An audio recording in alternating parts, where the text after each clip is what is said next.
What's good, everybody? I hope you are having a great day. Today's video, we're going to be talking about chess.com's strangest feature, which is the insights feature. It is fun, I ain't gonna lie. It's a fun feature. It gives you all these random facts that you can't really do anything with, but it is interesting to look at. So we're going to be looking at it today. And at the end of this video, I'm going to be showing you how to turn off your insights just in case you don't want anyone to see them. By the end of this video, are you going to care if anyone sees them? I don't think so, but maybe you do. And if you do, that's totally fine. So I'll be showing you how to turn those off so that people can't get insights into your chess game. Now, here we're at the home page already. Okay, in order to get here, you just click home and there you go. You're at the home page. You want to click the top left corner where your username is. Then you're going to go to stats and then you're going to go all the way down to insights. So just one more time, you go to home, you click on your username there, you go to stats. You got all these different ratings here, right? Bullet, blitz, puzzles, daily, 960, all this different stuff. Some of these I do a lot. Like again, bullet I do a lot. Blitz I do a little bit. I've been focusing on this a little bit more. Puzzles I do here and there, more often when I'm prepping for tournament chess. Rapid, I don't even know the last time I played Rapid, but yeah, you have all these different ratings and stuff. But at the very bottom, you got insights. That's what we're going to be looking at today. And you have all these different things, right? You could look at the past week. How are you doing this past week? How are you doing the last 30 days, this last year, all time, all this kind of stuff. And it can be interesting to look at the totality of your insights versus how you've been doing recently. And, you know, you got type, rated or unrated or all. Most of us are playing rated games. If you are playing unrated only or rated only, or if you want to see one of them over the other, you can click one of those. But I just use all. And then for time class or time control, as most people usually say it, they don't have an all button for this, but you can just click any one you want to look at. We'll just be looking at bullet today. For myself. So I'm going to be just walking you through these insights on my personal page. You can go to your own page as well at the end of this. And I'm actually curious, right, at the end of this video, what is the most interesting feature that you have, the most interesting stat that you were surprised by on your insights on chess.com. But we're just going to be going over the totality of this from the top to the bottom. Again, most of this isn't going to help you improve at the game of chess, at least for me. Like looking at this right here, it's cool to see it. It's cool to see, okay, 56% of the time I win in bullet chess all time. 5.9% of the time I get a draw. 38.2% of the time I lose. Does that help me improve? How do I get better at this? Well, I can't just magically try to improve on 56% and then just get better, right? It takes more than that. But, you know, it is interesting to see that. Average accuracy. Okay, this is something that you can look at as well. And then you can also see how you're doing in the past week. So let's just see, past 7 days, how am I doing? Okay, so in the past 7 days, I'm doing 76.75 all time. I'm doing 76.2. So in the last week, I've gotten a little bit better than my average in terms of accuracy, right? So for me, in bullet chess, it's been a good week, quote unquote, barely, but there you go. But all right, we'll go back to all time. And you also have a custom range there, just in case you're curious about any specific dates. But yeah, so we have all these different things. As expected, when I win, I have a higher accuracy than when I draw. When I draw, I have a higher accuracy than when I lose. And you see how it's tracked over time here, your accuracy. Now, this is where it gets very interesting, right? It's like, how does this help me improve at the game of chess? It doesn't. But it is interesting. I mean, I had no idea that chess.com kept track of this stuff. Let me know if you knew about the insights feature. It wasn't until today that I knew about the insights feature and all these different things that we're about to go over. But as you can see here, right? So it shows the amount of moves, right? Accuracy by move number. How are you doing overall in accuracy by your move number, right? And I'm not sure if this is when the game ends or if it's just overall. Like by move 45, you're averaging 75.6. I think that's what it's saying. At move 1, I'm averaging 99.3. Cool. My first move tends to be pretty good. And if it's not good, it's usually on purpose. And then as you can see, it drops off by move 10. Now, I think a big reason for me why at move 10 my average is 79.8 is because I play the hippopotamus defense a lot and the engine hates the hippo. So when I'm going over my games, you know, by move 10, I'll get mistake, inaccuracy, all this kind of stuff. I don't care, but it's good to hold that into account. Here we have results by opponent rating. Okay, now as expected, against lower rated players, I do a lot better than higher rated players. Some 1300 beat me apparently at some point, so hats off to them. But yeah, overall pretty green, and then as you can see, it kind of slowly pops up. I'd say, yeah, right around where we get just about dead even is around the 2500s range. 2600s is when we start to see me lose more than I win, and then it goes all the way up. At this range here, 3000 to 3100, I have 1 win, 4 losses. So a 20% win rate there, and I haven't been able to beat anyone in bullet chess past 3000 yet. Okay, according to this. And sometimes with these features too, like I'll have a game where I beat a player and then it doesn't, or I'll have a game and it doesn't show me the full stat sometimes on partsofchess.com. I don't know if that's because of a bug or if it's because of all the games they have to cover, or if it's, it just takes some time to update. I'm not sure, but there you go. Okay, games won by. Okay, again, what am I going to do with this to improve? I don't know, but there's some stats for you. Okay, apparently 0.3% of my games I win by abandonment. How do I draw? Okay, repetition. Wow, that's actually surprising. Okay, see, there you go. There's some interesting stats here that you can go check out. Apparently, 36% of my games are a draw by repetition. I almost said resignation. That wouldn't be possible. Timeout, insufficient material. Okay, that makes sense, especially in bullet. Insufficient material, agreement. Okay, I have 11 agreements in bullet chess. Apparently, which most of the time it's because my opponent will mouse slip and then I'll offer them a draw. Sometimes, not always. Okay. But, yeah, especially if I'm playing a friend, or if I've been going back and forth with somebody, or if I'm just wanting to be nice and someone mouse slipped in bullet chess, I can offer them a draw. But overall mouse slips are part of the game of chess, and that's how I see it. Right. It's kind of like missing a basketball shot. That's part of the game when it comes to bullet, is being able to move fast on your mouse pad or on your phone or whatever it is. So there's all those stats. Again, how does this help me improve? You get the point. Games lost by. Okay, apparently I've abandoned 6 games. So sorry to whoever I abandoned the games. But yeah, the rest of these, resignation, huge chunk, checkmate about a quarter of the time. And then this is really where it gets interesting. So games per game shape. So, and it shows you, all of these different ways that the engine automatically kind of comes up with how the game went. So we have giveaway, which is when one player was winning, but then gave it away, right? You have a giveaway, you have intense, serious game. Generally, that means that things were pretty even the whole way out. So that probably means you had a higher accuracy, I'm guessing. With sudden, right, a close game was lost by a mistake. That's, sometimes it might be hard to distinguish those two, but I'm thinking that sudden is probably, we were dead even and then I just gave it away. Wild, chaotic game. Basically what this means is it was up and down. You have sharp, back and forth. Both players had chances. Smooth, which is one player took the advantage and never let it go. And then balanced, which is a very low number. Goodness, I can't even hover over it. Balance. Okay, 26 games. Neither player ever had an advantage. And then results of games. So balanced here. This is my worst one. And again, there's only 26 games out of over 6,000 that were considered balanced, which makes sense because in bullet chess, you don't have time to think. You're making so many mistakes. You're going all over the place. So that's my biggest weakness, apparently, is balanced games in bullet chess. My biggest strength looks to be one of either wild or sharp. One of those, but it kind of shows you the results of your games depending on how the game went. It shows you your accuracy, right, for all of these. My highest is balanced, which doesn't make sense because that's when I lose the most, but there you go. Maybe because I'm running out of time, I'm thinking too long, and I'm playing well, but I'm losing on time. That's my guess. Again, how does this help you? I don't know, but some interesting stats.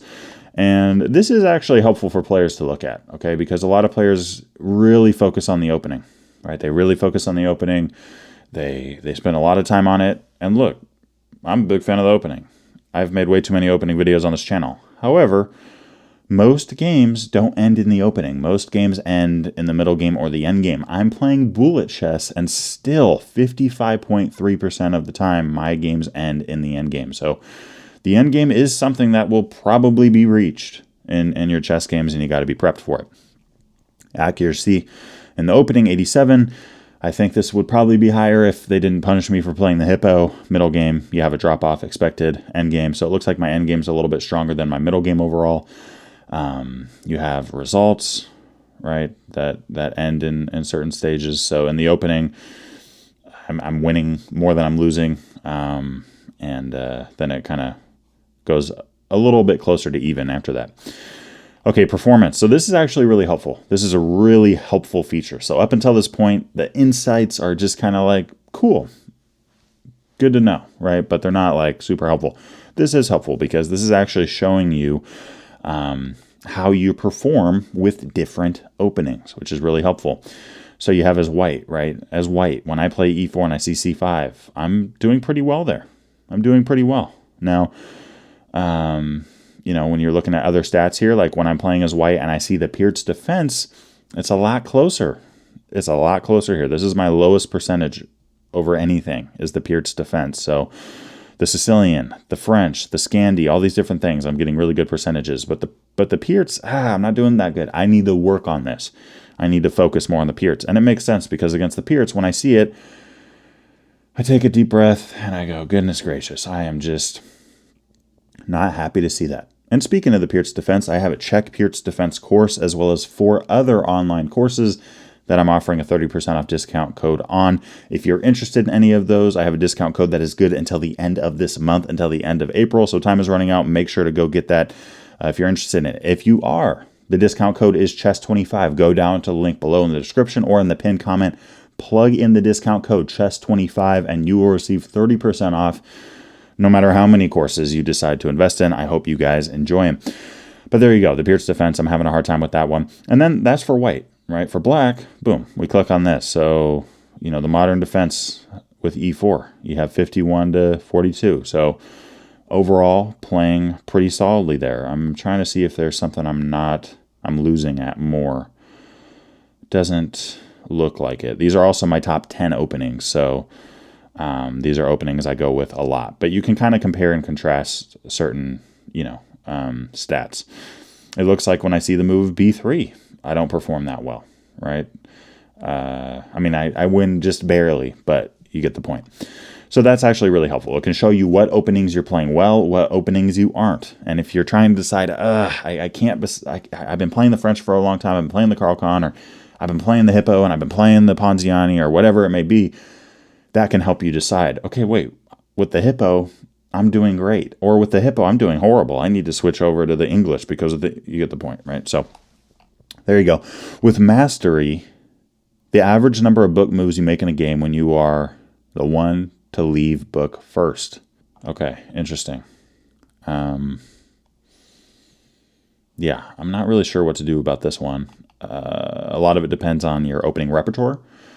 A lot of the openings I play, they might start out as a modern defense, but they turn into a hippo, right? That's not a book move, according to the computer. The Chess.com doesn't have a hippopotamus defense system set up in the engine. It just doesn't have that. So you got to keep that in mind, especially if you're playing certain systems. Then you go to tactics, and this can be helpful. This can be helpful as well. Not particularly when just looking at it. Like if I just look at, oh, okay, with forks, I'm getting 77.4% of them, and I missed 22.6. But what you can do is you can go and you can look at certain positions and see what was missed. So I'm going to click this one, right? The game review automatically puts it in. We'll click analyze this position here. All right, boom, I found it. I found the move of d4. That move there forks the queen and the knight. And if you use en passant, thanks for the queen.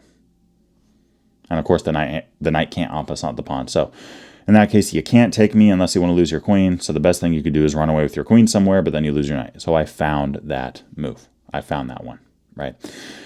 Clicking back, you have all these different things. You have little check marks for ones that you found. Yeah, and then for, you have overall, you have found, and then you have missed. And this can be helpful. Go through your games. Go through your games. And now, if it's bullet chess, it's kind of like, okay, I didn't find it because I had 1 second left. But for those of you that play a lot of rapid, for those of you that play a lot of blitz, go back and look at these stats and go, you know what? Okay, I missed that. I'm going to click this position. I'm going to memorize this position, meaning that I'm going to really spend 5 to 10 minutes on this, just looking at it, or maybe take a screenshot of it and go, you know what? If I ever get this position again, I ain't going to miss it. I'm going to find that idea, find that principle. And you have all of these different stats for forks. They also give pins, right? They give pins for how often you find or don't find certain moves. You have mates for how often, right? All these kind of things. Hanging pieces. Okay, so it turns out I'm hanging pawns way more than anything else. Way more. You go to this, and these are all going to be misses because you hung a piece. So again, you can click on a position. We'll click on this one right here. Now in this game, I missed this. I played knight to e2. That hung a piece. That hung the pawn on b2. I just gave up a pawn there.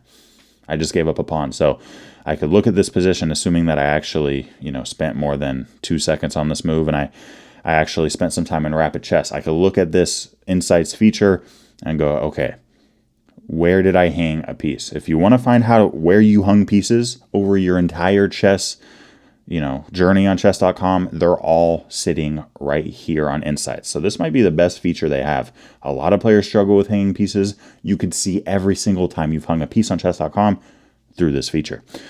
Stepping back, you go down. Free pieces. You have all these different tactics. You have moves. Now, with this one, I recently made a video on the game review feature. Parts of it I like, parts of it that I just think are kind of not very helpful at all, and actually the opposite of helpful, potentially, if you don't know what to do with it. But there you go. 0.2% of the time I find a brilliant move. Do I care? No, I don't care at all. As I talked about in the other video, I'll leave a link to that in the description below if you're interested in that as well when this video finishes out. Now, for blunders, I find blunders 5.7% of the time. Blunders do matter. I don't want to blunder. I don't want to do that. So you have all these different stats there. Move quality over time. The hope is that overall your stats are going up a little bit. The hope is that you're seeing the blunder get a little bit skinnier. Actually, it looks like mine got a little bit bigger. Some of these get a little bigger, some of them get a little smaller. Seems like the green's pretty evened out as well. And then you have pieces. So this is the point where I go, well, why is this a stat? It is fun. It is fun to look at, but I can't look at anyone's profile and go, oh, you move pawns the most? Psst. You move the queen the most? Oh, you need to work on that. No, it doesn't work like that, right? So, but you do have stats here. It turns out pawns are what I move the most. Makes sense. What do I move the least? Looks like I move the queen the least. I'm curious for you guys, right? And it shows, it really is fascinating that they have, a database that can keep track of all this. I have 30,000 queen moves. The queen is the piece I use the least. I'm curious for you guys. I'm curious how many queen moves you make, because a lot of players love their queens. A lot of players move their queens all over the place. Hey, I'm not saying that if you're above 12.3%, you've made a mistake. You're moving the queen too much. No, I'm not the golden standard here. As we just looked at, my accuracy is not perfect. However, if you're moving the queen 80% of the time, then we need to talk. Average accuracy per piece. Again, what am I going to do with this? I don't know, but it is interesting to look at. You have castling. How often are you castling in the opening, in the middle game? Not castling. I think for most of you, if you're not playing the hippo, you probably want to castle in the opening most of the time. Now here, I only castle 41% of the time, but such a large chunk of my bullet games are playing the hippo. So as you can see here, endgames, I'm castling 0.1% of the time, not castling about 1/4% of the time, and I wait for castling 35% of the time in the middle game. So I really tend to prolong that late opening and early middle game. Results when I castle, okay. Time of day. I'm guessing, you guys can let me know. I'm guessing most of your stats are going to be pretty similar, but maybe some of you are going to find like, oh my gosh, at night I'm playing way better than I am in the morning. My stats are so freaking close to each other, but maybe some of you are going to be like, oh my gosh, why am I playing so bad in the morning? There you go. Result by time of day. Okay, this should match up somewhat with this, and as you can see, my results are pretty much the same no matter when I play. How often do I play? As you can see here, my schedule's pretty rounded out. I mean, I do chess full time, so it's not like I have a 9 to 5. It's not like I just play on the weekend. So in terms of how often I play, it's pretty rounded out there. Accuracy for each day of the week for me, pretty similar. Results, pretty similar. I guess Tuesdays I do well. And finally, geography. You can see how you're doing against certain countries. Why does that matter? I don't know. But you could see, okay, against Russia, it turns out I am against the Russians. I am doing well. Against the Aussies, I'm doing well. Against Americans, I'm doing well. And then against, there was some, where was it? Okay, Belarus, I'm not doing well. Against, there's one in here. I think it was the Czech Republic. I'm trying to find it. As you can see, my geography is not not the best. Okay, Czech Republic, I'm losing more than I'm winning. So if you're interested to see how you're doing against the world of chess, you can see this, and it is interesting. And yeah, I don't have all the countries filled out yet. I don't know if maybe some countries just don't have many accounts. That would be a big part of it. But at some point, if I could say I've played against someone in every single country, that would be pretty cool. Now, in terms of not letting other people see your insights, here's how you do it. Okay. Now, again, who is going to gain from seeing your insights? I'm not sure. It is fun to go look at, Hikaru and all those players and see how they're doing in terms of their insights. But how is someone going to prep for your game by seeing your insights? A lot of that, they're just not going to be able to do anything. Like if I know my opponent moves their queen a lot, what am I going to do with that? I mean, it would really have to be a stark stat. It would have to be a crazy stat for me to see, oh my gosh, my opponent moves the queen 4 out of 5 times. But if every piece is around the same, or they're all pretty evened out, you can't really do anything with that. If I see that my opponent doesn't do well against Americans, what am I going to do with that? What? Anyways, okay. But if you don't want people to see it, that's fine. That's totally cool. You can go to settings here, right? Or, you could go to, so there's 2 ways to do it. The long way is to go to here and then edit profile. You could also, when you're home, you could click the little thing here, just click it, right? Or, and then from this point, go to social, or you could go to settings and then go down to social. So that's the fastest. Boom, social. You're going to scroll down, and at privacy, right, there's all these different things. And then it's who can see my friend list. For some of you, especially those of you with kids, you probably don't want everyone seeing who your kid is friends with. So if you don't want people to see that, then you can click nobody or only my friends. I only want my friends to be able to see who my friends are. For insights, you could click nobody. I don't want anyone being able to see my insights. And who can view my post or notes, that's another section. But yeah, you can also click all members or nobody. And then at the bottom here, you just have who you're following, who you've blocked. A lot of these accounts here. So like Solomon Riddell here was a bot. Chess Giant _ Vitaly, bot. Riddell, I am Vitaly Bach, bot. I was facing these bots in tournament chess when I was playing bullet chess in the tournament sections, and these bots would just not be existent. And then all of a sudden I would see Solomon Riddell rising in the rankings, or Chess Giant _ Vitaly Bach, or whatever. And then it would play me. I think at one point one of them was called like Sorry Chess Giant or something like that. And basically we played a whole game in bullet chess. Maybe 20 to 30 moves were played. They only used 4 seconds and they wiped me. It's a bot. When I played Hikaru in bullet chess, that didn't happen. You can't only use 4 seconds, make 30 moves, and wipe out someone that fast. But yeah, I hope you enjoyed this video. Let me know what you thought of it. Let me know what your insights are, what you found interesting on your chess.com profile page. If you think, maybe we disagree, maybe you think that these insights are helpful, let me know down below. And just a reminder, for the rest of this month, Chess25 is the discount code to get 30% off no matter what you decide to purchase. See you in the next video. Peace. To finish out, I wanted to give a big shout out to my Patreon community, specifically Walter, Rob, Steve, Rob, Ray, and Roger, and the rest of my Patreon community. Thank you guys for your support. If you haven't checked out the Patreon already, there are some exclusive benefits that you gain by becoming a member. I look forward to seeing you over there, and I'll see y'all in the next video. Peace.